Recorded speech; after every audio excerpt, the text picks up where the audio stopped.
Nobody at your local bank is going to tell you that the loan you just closed is going to make your next closing or closings nearly impossible.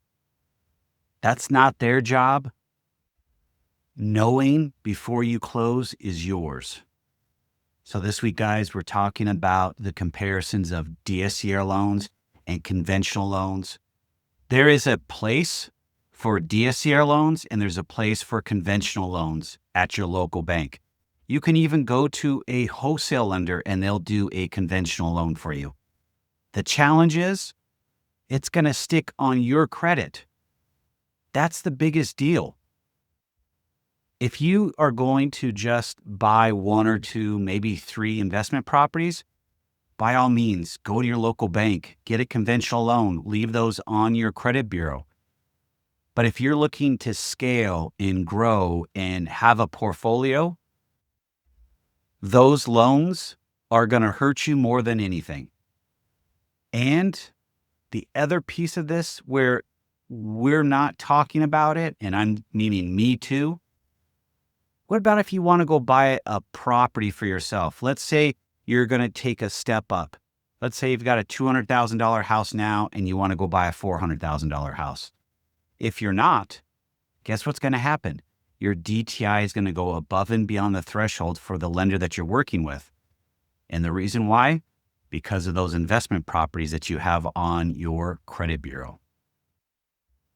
Are there ways around it? Absolutely. If a lender is creative and a lender is able to work with it, it's through a process of a letter of explanation that states that these are two investment properties and here's the rents.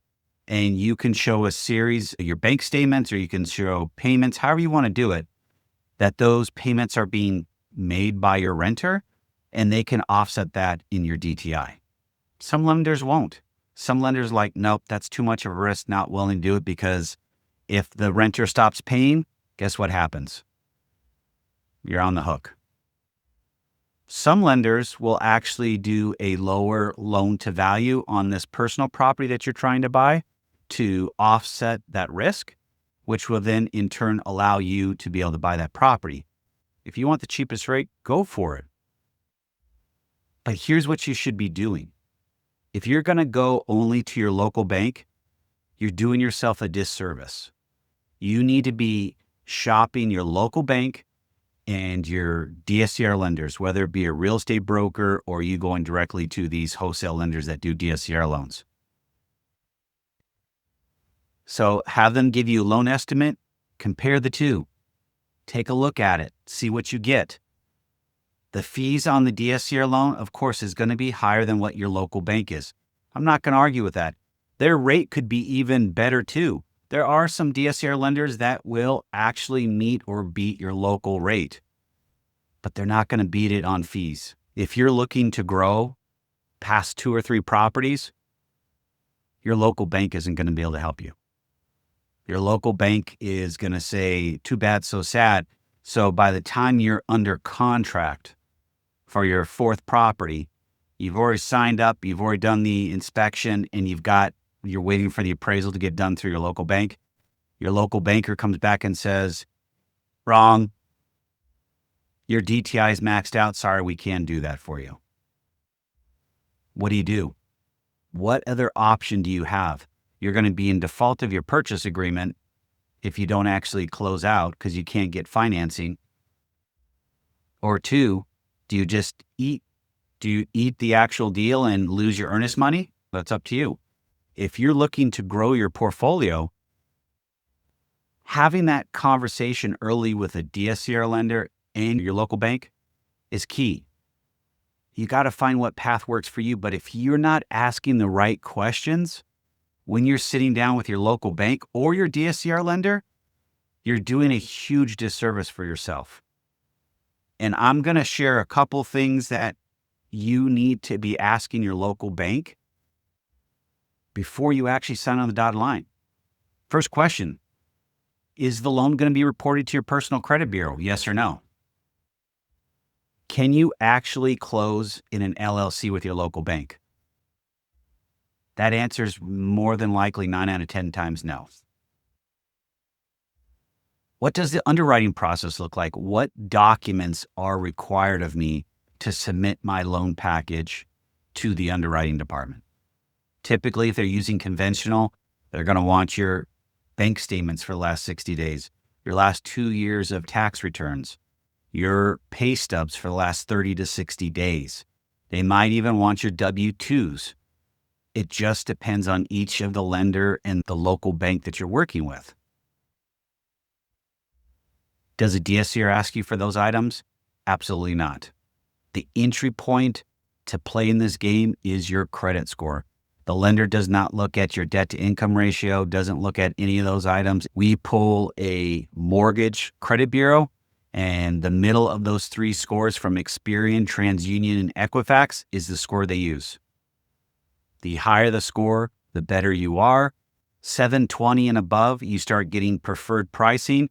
740 to 760, you're getting top tier. And anything above 760 is you're getting their best excellent pricing. Now, is that pricing going to meet your local bank? Probably not. But can you scale your portfolio with DSCR lenders? Yes. And I hear you asking this question. I'm gonna tell you now. If your deal only works with your local bank, so your DSCR ratio is only solid with your local bank, you're in trouble. Because if you're in a marketplace where a lot of them are right now, rents are going down, not up. So if you're qualifying off of the highest point of rent or pretty near that, what happens when you need to raise the rent or that renter that you have in that property that you're buying leaves you? You put it on the market and it sits there for 2 to 4 months. You've just priced yourself out of the market where you're coming out of pocket for a deal that you thought was going to be paying you cash every single month. Now, how does that play out with the DSCR lender? They do the same thing. They look at what it's actually cash flowing.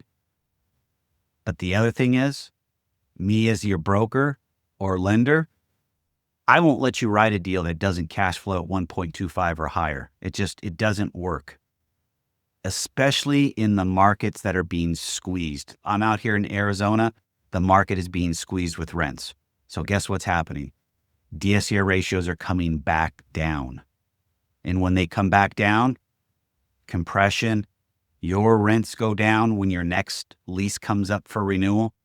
You can't raise it 2 to 5 or 8%. And now you've got vacancies. That 5% vacancy is now turning to 7, 8, or 9. It's killing your deal. But if you underwrote the deal up front, comparing your DSCR lender and your local bank, you would have had a better idea of that maybe this is not such a great deal on paper after all. The other thing, the lender that you choose to work with should know and understand your goals. Your local bank probably does this better than anybody else. I know as a DSCR broker myself, I will make sure that I have that conversation with my client to ensure he or she that I understand what they're trying to do and how they're trying to do it. If they're looking at local bank financing, great. I'll work through that process. But if they're looking to scale 10, 12, 15, 20 properties, then every single deal has to hit the number, 1.25 or higher. I like to see in some markets where there's declining, I actually like to see 1.35 to 1.4. And those are unicorns. So when you find them and they box with lower rents, especially what you get off an appraisal from the 1007, that's huge. You take that deal and you lock it up and you get it in. Now, the other aspect of this, people think Section 8 rentals are the way to go. Like I said prior, if you're going to get in Section 8, understand that you're playing a game that you cannot control. Each administration that comes in, whether you're Democrat or Republican, they all do something different with Section 8. And right now, it looks like the current administration is trying to limit or cap Section 8 usage. For me, I've always gone private pay and always had private individuals. I don't know if I had rentals at this point, I would want to do Section 8 knowing that there's been volatility with the government shutting down, not getting payments out. It just becomes too much. Yes, it's practically a guaranteed payment. I got that. But as a private payer, it's pretty solid once you vet that family out. You understand what they're up against. You know that they can make the payment on time every single month. You go with it. The other thing that I want you to consider when you're comparing a local bank to a DSCR lender or a wholesale lender, however you want to call that, your local bank is really going to be in touch with the local market. That's why they're a local bank. They're going to understand your rents. They're going to understand the neighborhoods. Ask your local banker for information in that neighborhood, what they feel rents are going for, what they feel properties are being sold for. Maybe they have a different approach than what you're looking at, and it gives you more insight. Utilize the resources that are in front of you. Your DSCR lenders, they're nationwide. They're looking at the number itself. They want that ratio to be as high as they possibly can. They're going off of the appraisal, and they're working off of that 1007 and seeing what that schedule looks like. So there's a little bit of disconnect there.